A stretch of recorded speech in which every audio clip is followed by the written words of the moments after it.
Shannon, in your opinion, was Michael Jordan a bully or a leader?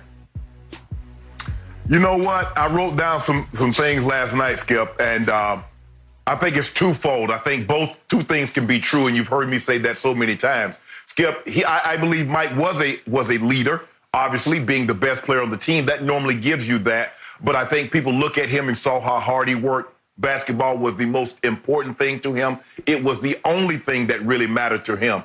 But he was also a bully. Skip, when I look back at it, I don't believe Michael Jordan fought Steve Kerr or some of these other guys that he got into it with to make sure or to see if they can make shots in the fourth quarter. I believe he did what he did to see if they were tough enough, he could count on them to be around in the fourth quarter. Because, Skip, for the most part, he was going to have the ball in his hand, and he was going to do what was necessary in order for them to win the ball game. He was kind of controlling the chess pieces on the board. So he wanted to make sure, you know what? I believe, and like Steve Kerr said, and it changed. Skip, he did a lot of things to see how much respect he could garner. And I'm not so sure to this day he has a whole lot of respect for Scotty Burrell. Now, he'll say, oh, Scotty's a great guy. But you hear him say it in the documentary, Skip, he gained a newfound level of respect for Steve Kerr. Not that Steve Kerr beat him or anything, but he was the smallest man on the court, and he stood up for himself. Mike says, I can count on him now. Will Purdue, I can count on him now. He did a lot of things to see, Skip, whether or not he was going to be able to trust these guys in the fourth quarter. Not necessarily if they were going to be able to make a shot, but can I trust you? John did a lot of the same things, Skip, but he wasn't a yeller. He wasn't a cursor, and he definitely wasn't getting into a physical confrontation. But basketball stars and football stars, Skip, you and I both know entirely different. The best quarterback, Pat Mahomes, is not going to challenge anybody to a fist fight. Tom Brady, Peyton Manning, Elway, Marino, they were not going to challenge guys to a fist fight. But Jordan could. But for me, Skip, for us to sit here and say that's the only style, and you see, Skip, at the end, this was the most emotional that we saw Mike, because Mike has been reading the articles. And a lot of the articles, 60, 70% of them, said Michael Jordan was a bully. And Mike has been reading that. And he said something very interesting, Skip. He said, you might want to say I was a tyrant. Okay, fine, that's whatever. But these guys, they won, and it got us to what we wanted to be. But if you don't like that style, don't use that style. He's saying, look, this is the way I did it. Not saying that it's right or wrong, but we won. Skip, we got to be very, very careful doing this, because a lot of times when we have success doing things a certain way, we automatically assume that's the only way, and then we justify, the ends justify the means. But we won. You got to be careful, because if we're in the workplace and I work with a team and our job is sales, and my boss and the strongest guy in the group, and all he does is berate me, but my sales are up, he can say, but look at you. You're top in sales. You would have never done that without it. Nah, bro. Nah. So just be careful with that, Skip. The end doesn't necessarily justify the means, but they did win. It'll be very interesting. There are a lot of guys that say, yeah, it worked, and I respect Mike, but I believe there are a lot of other guys that it didn't work on, and then I'm not so sure they have the same level of respect for Mike as some of the other guys. But in this situation, it did work. Well, it started working in 91. Was he not that type of leader in 84, 85, 86 through 90? What transpired, Skip? What happened? Why didn't they win like 14 titles? Is it my turn? It's your turn, okay. Yeah. Here I go. It obviously took him a while to take over the team. He obviously went through Doug Collins as a coach and then eased into the Phil Jackson regime. I still say that Doug Collins could have won just as many championships as Phil Jackson, because once Michael grew up and took over, he took over the head coaching duties also. Michael Jordan, as you saw last night, was simply the greatest leader/motivator ever there was. There's never been anything like that force of nature you saw last night. And Shannon, I warned you going into this. I was there in 1998. I was the columnist for the Chicago Tribune. I saw it from the inside out. I saw much of this in action, and I told you and warned you going in, it wasn't the prettiest. It could be heartless. He could be ruthless. He could be cold-blooded. He could be all those things that would add up to being a bully, except that there was always method to the madness. And when I say madness, I'm talking about angry, driven, rage-filled madness to win basketball championships. No one has ever wanted to win at any cost the way this guy did. So it wasn't just being a bully for bully's sake. It wasn't just bullying because you're a bad guy and you can get away with it. He always had a plan of attack on every one of his teammates. And he treated each teammate very differently. He did not try to bully Scottie Pippen because he knew right away Scottie's abilities were on par with Michael's. They weren't in Michael's league, but they were at least the second best set of skills on the team. But when he saw other players, such as we talked last week about Horace Grant, he saw a weakness in Horace in which Horace wasn't as fiery and focused on a nightly basis as he needed to be, and he was going to attack the weakness and try to make it a strength for the playoffs. He attacked the weakness of Scott Burrell, and I saw it day after day. He was relentlessly ruthless to the point of being cold-blooded, cold-hearted on Scott Burrell. Bullying. And Scott Burrell took it. He took it and took it. And Michael went so far last night in the doc to say, I tried to get him to fight me in a good way, as in practice fight me, as in, okay, let's do it right here, right now. And Scott Burrell wasn't made of that kind of stuff.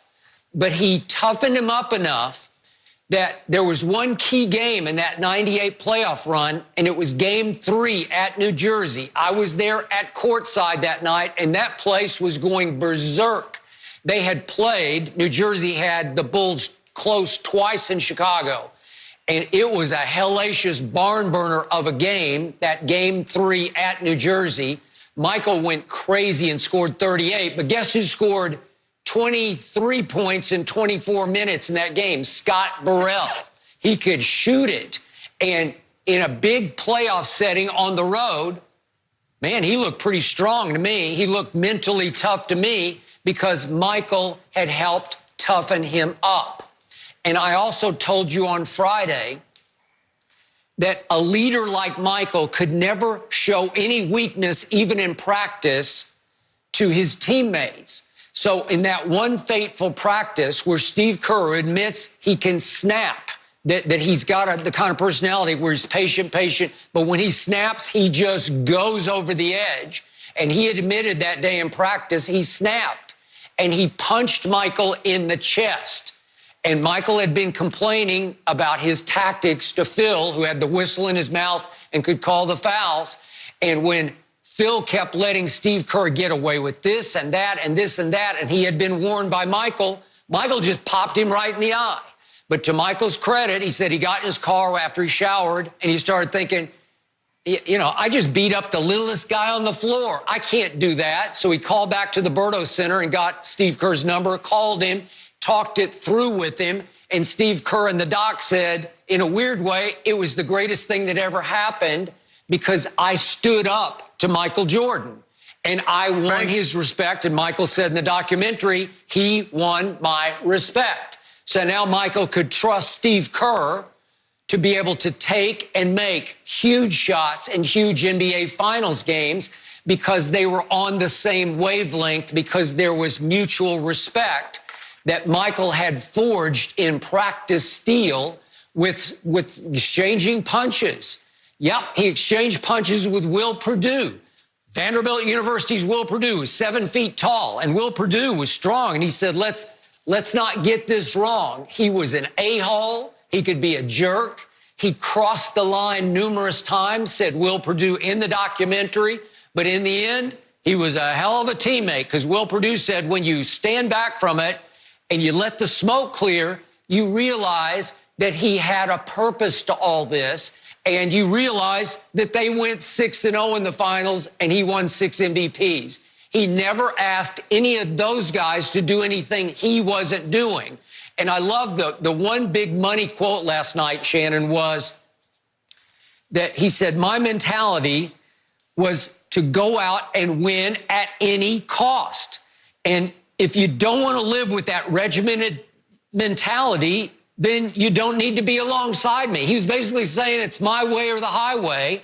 And he wanted you to get to the same level that he was. And if you don't get to the same level, he said, it's going to be hell for you. And it was hell for a lot of those guys, especially Scott Burrell.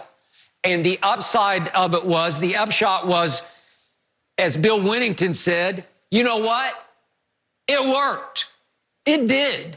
It was incredibly effective to me in a very powerful way that I don't see Tom Brady lead that way. I never saw Magic lead that way. I definitely don't see LeBron lead that way. This was Michael's way. There was only one Michael Jeffrey Jordan, and he motivated by fear. And I love the Judd Buechler quote about fear. He said that the fear was palpable, that you could feel it on our practice floor, and you could feel it when he stepped on the floor from opponents. They feared Michael Jordan. He instilled it. He created it.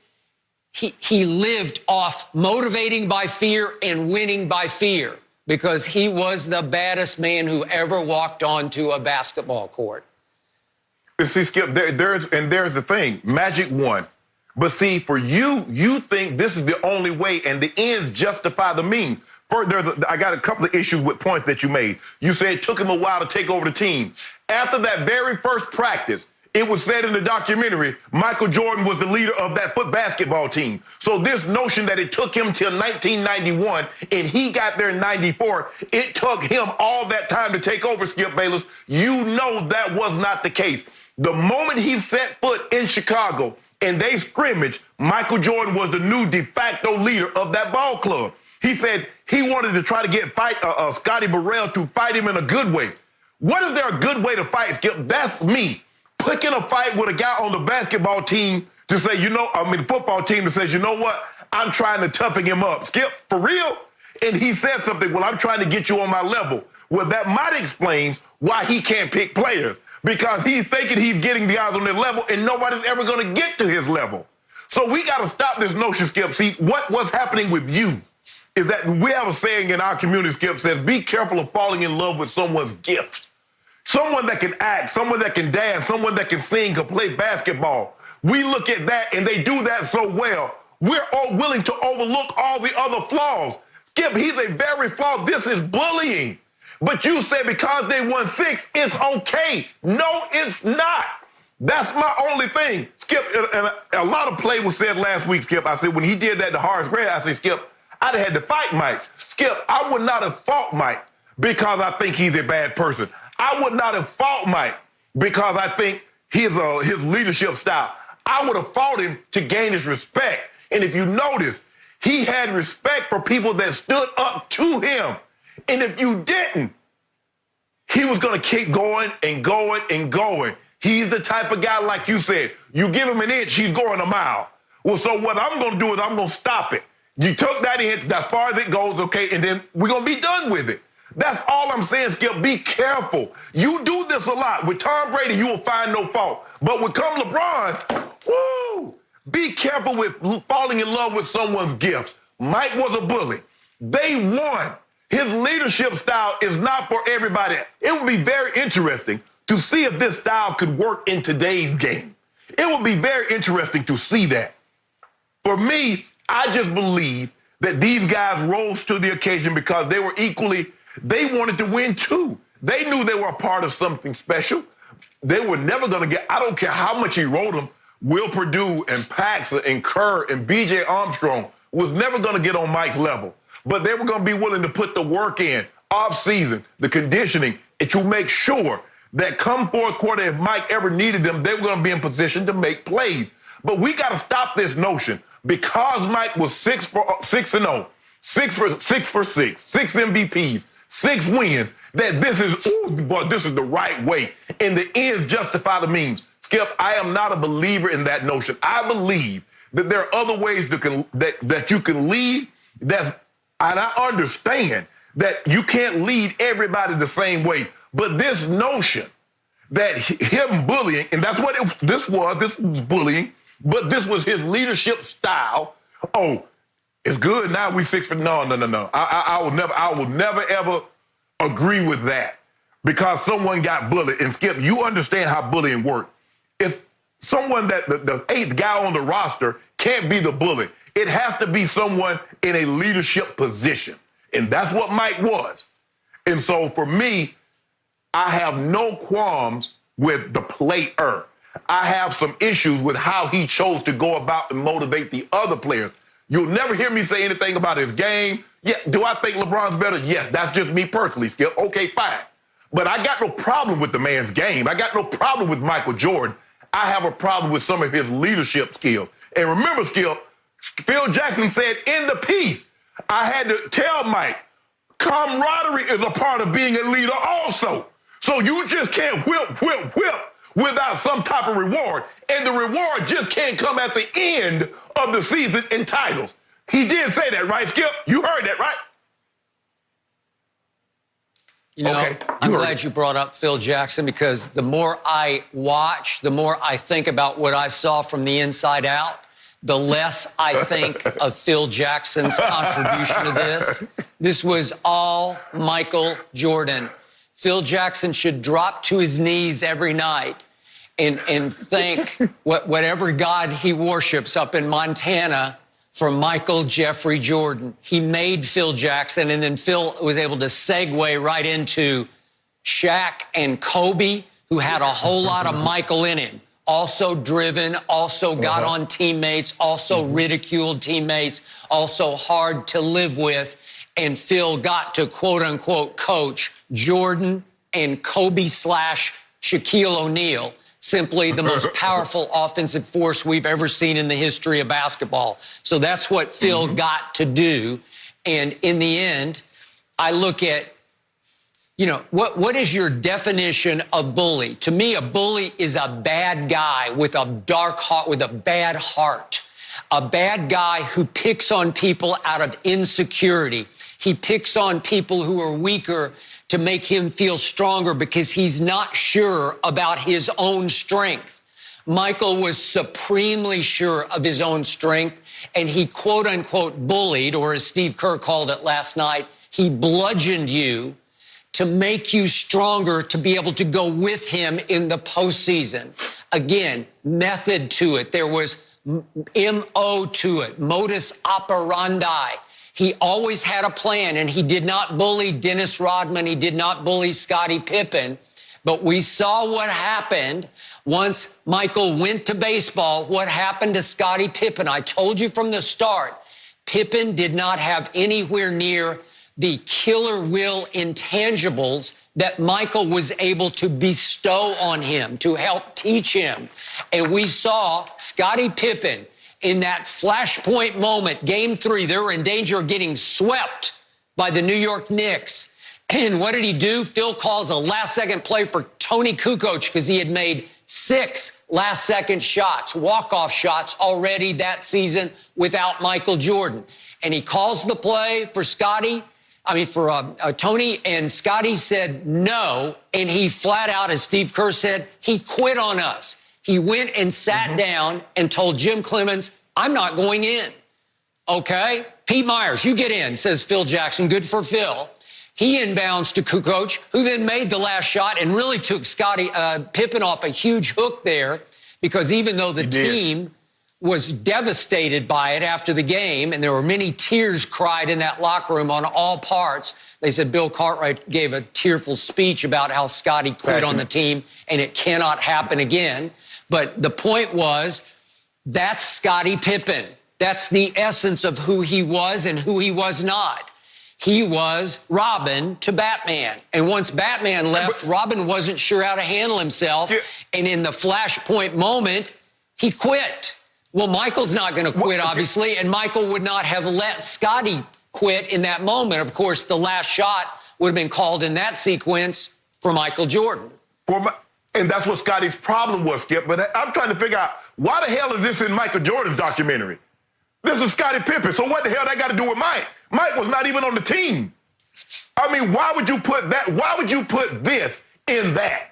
This ain't have nothing to do with The Last Dance. Okay, if you want to go back and show clips of 84, 85, 90, the struggle, what the hell does Scottie Pippen not going in the ball game has to do with this?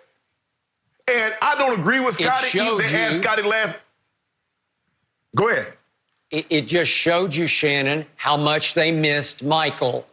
That killer will leadership, that psycho-driven leadership, that ruthless, heartless, quote-unquote, bullying that you talk about. They missed it that year. They weren't quite the same. They had a good year. Scottie was a very talented player. He made the All-Star team. Horace Grant made the All-Star team. Even BJ made the All-Star team. And they had a very good year. But when they needed Michael Jordan, he was not there. Scottie was in the Michael role, and he's simply not Michael Jordan, period. But the problem, Skip, and Scottie Pippen was also All-Star Game MVP. Skip, I believe Scottie should have handled it differently. He should have said, Phil, I'm shooting the last shot. I'm not taking the ball. Don't go in, because, Skip, LeBron was in a very similar situation. You remember David Black called a play. LeBron was supposed to take the ball out and pass it to Kyrie. LeBron said, bull jive. Give me the ball. I'm taking the last shot. Scottie says, hold on. If I'm number 2 all these years, number 1 steps away, I get thrust, and I've done a great job. Remember, Skip, the year Michael retired, there was 57 and 25. The year he retired, they're 55 and 27. So they only lost 2 fewer games. Scottie said, hold on, Phil, wait a minute. If I'm the best player, I get that you come, Skip. You know how it is. Somebody could have hit like 15 shots. Michael Jordan's going to want to take the last shot because, Skip, you remember the finals. They were leaving the first finals. They were leaving Paxson wide open. And Jordan still wanted to take the shot because, Skip, that's how he's wired. Well, Scottie says, my job is not to bully anybody or beat anyone down, but I'm going to lead in a different way. And he felt that he had earned the right to take the last shot. I don't agree. You're not going to find anybody that's going to agree with Scottie Pippen, because the worst thing you can do to a team is quit on it. And then your teammates saying that you quit or label you a quitter. He was wrong in this situation, Skip, but I believe Phil was wrong. If you're going to go down 0-3, go down 0-3 with Scottie Pippen taking that shot. He earned that right. Thank you for watching. You can subscribe here to get the latest from the show, and be sure to check out more of the best clips from Undisputed, or go watch a few other segments from our other shows on FS1.